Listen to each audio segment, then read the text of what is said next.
power into the cast, you won't be able to hold it back anyway. All that will happen is you'll tear a lump out of your thumb. Just go with the flow. Your next question is very interesting. Would I recommend any fishing technique to be used with surf casting other than organic bait? I don't quite know how to answer this one because I've fished in countries where everybody uses artificial baits, and I've fished in other places where everyone uses natural organic baits. And the difference is sometimes because of the type of species of fish and the circumstances, such as the kind of shoreline, but a lot of times it's down to tradition. Let me tell you about England. We have two main species of fish that we all like to catch by surf casting. One is the cod. And the cod lives on the seabed and it eats natural baits. So we use worms and crab and squid, baits like that. And we always fish by just anchoring the bait on the seabed and waiting for the fish to find it. During the summer we have a species of sea bass. Now sea bass can also be caught very effectively with a natural organic bait on the seabed. But sometimes it comes up to mid-water and it will go after artificial baits. Now for many, many years nobody bothered to use artificial baits to catch sea bass. Either they thought it couldn't be done or perhaps we were just too lazy to try. A few anglers bought themselves spinning tackle and they had some plug baits and metal lures and they began to catch bass. And that started what has become a sport within a sport. Nearly all the time we still use our traditional methods of fishing on the seabed, but now and again we catch bass on artificials. So I think the message might be, if you think there's another way of doing things, give it a try. I don't know what it's like in Chile, but perhaps sometimes you are in a situation where the fish are feeding in mid-water or near the surface and the water is fairly calm.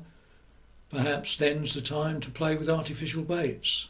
I don't know, but I appreciate the question. It's a good example of the need to be open-minded. We sometimes do things in surf fishing because our fathers did it and our grandfathers did it before that. That doesn't mean to say it's right. You could try these things and find that it's a total disaster and that you could spend all your time fishing away and catching nothing. If so, don't do it anymore. On the other hand, you might just start a completely new trend in surf casting, and that would be great, wouldn't it? Okay, back to casting. Which is my favourite technique and why? I like pendulum casting. I started pendulum casting many years ago when I was a tournament caster, and I've used the technique ever since. I used the fishing version of the pendulum technique, not the modern tournament version, which is very flat, needs specialist tackle and can be quite dangerous. I think most people would like to be pendulum casters if they could. And if you're prepared to put in the necessary work, there's no reason why you shouldn't become a very good pendulum caster. Having said that, I still use ground casting quite a lot. I use an easy cast on some of the beaches we have that are very steep. There's not enough space behind you to use the pendulum swing, in which case I just put the sinker and the bait on the beach and cast it out with the easy cast technique. So far as distance is concerned, I can put a bait just as far with an easy cast as I can with a pendulum. Really, my preference for pendulum casting is simply that I like doing it. And that's really all I can say on that. This really leads us on to your next question, which is, do I have any advice for people who are progressing beyond the beginner stage and want to get a better technique? When you've got your basic framework completely in place, that is, when you know how to make the rod work properly, when you can assemble your tackle so that it suits you, when you've learned the fishing techniques that apply to wherever you happen to live, and when you've become generally familiar with how surf casting works. And in that respect we have to remember that surf casting is much more than technique. It's about understanding the natural world and the weather and all kinds of things. It's a complete picture, and I think If you want to get the most out of your sport, you need to consider all these factors. How do you learn to do that? The best way to learn to fish or to cast is to have somebody to help you.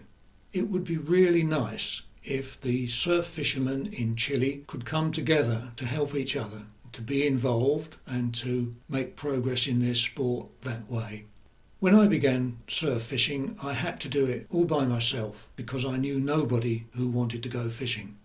But it was much, much better when I met people who liked to go surf casting. We got together and we learnt better techniques. We could help each other, we could criticise each other. We could do all those things. It became quite a close-knit fraternity. And all that happened many years ago in the late 1960s when nobody knew anything about modern surf casting techniques. Of course, that's obvious. So we were able to develop these things because we all got together and helped each other. And I regret to say that in recent years, this has become something of a problem. People tend to be isolated, particularly beginners. They can't find the help they need. Sometimes that's because they don't have the courage to go up to somebody and say, look, can you show me how to fish? Can you show me how to cast? Why would they help me? I'm just a beginner.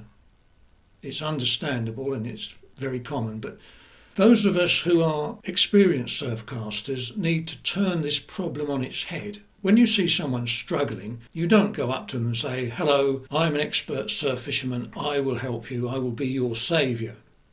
Pass the time of day with them, talk about fishing, and naturally during that conversation something will happen and you'll say, oh yes, I learnt about that a few years ago, shall I show you how to do that? That's where you make your friends, that's where you grow the sport. And I think if I could just give one message to all of you in Chile and South America who are getting into surf casting, it's this. Help each other. Get together, make it a great sport that's inviting to anyone who wants to come into it. And I can assure you that once you start helping people, you'll enjoy it a lot more yourself. So that's the end of the questions, and I hope I've been fairly clear and I hope I've been helpful. If you have any questions, then you are very, very welcome to contact me and I'll do my best to help. So meanwhile, this is John Holden saying goodbye and wishing you good luck.